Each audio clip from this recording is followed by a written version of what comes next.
Hi, Steve Gamache here with a Chef Knives to Go quick look product video. This time we're looking at the Shiro Kamo R-2 Gyuto 240mm knife.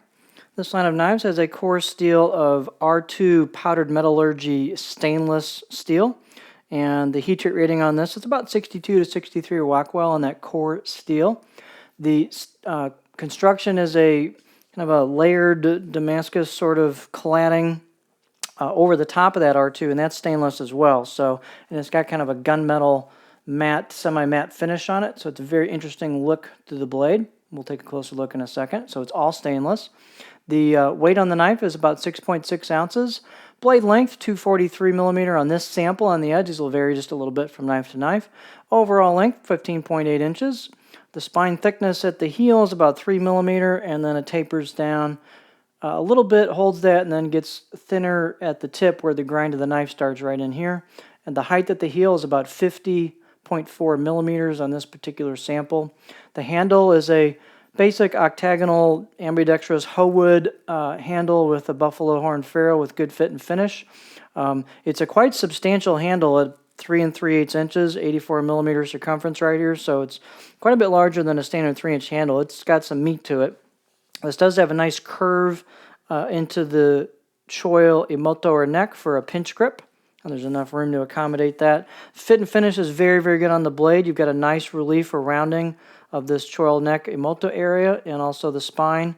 So it's pretty well ready to go out of the box. I thought the out-of-the-box edge was quite good. It was very sharp and had pretty good tooth or bite to it. So if you want to sharpen, you can put a little bit better edge on it, but I think it's ready to go right out of the box for getting to it.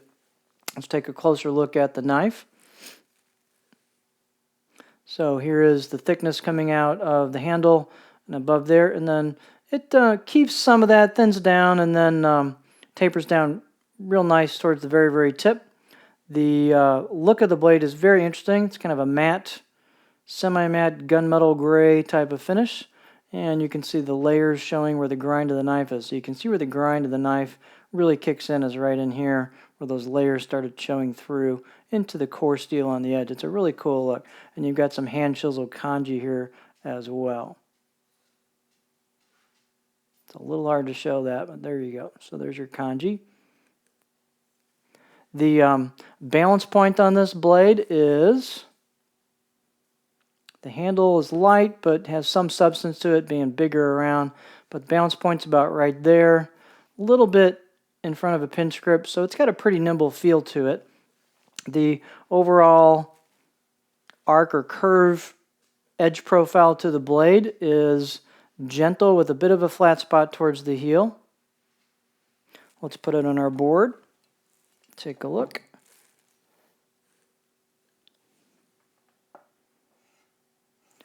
So we'll rock that a little bit on there. So you've got a bit of a flat spot towards about the last, maybe a little less than half of the knife, maybe a third of the blade, and it got a gentle rock into that. You can get pretty high. I'm starting to dig in about right there, so you get pretty high without digging the tip in on the board. And it's just a pretty good all-around profile to it. Not a full-on push cutter, but quite versatile nonetheless.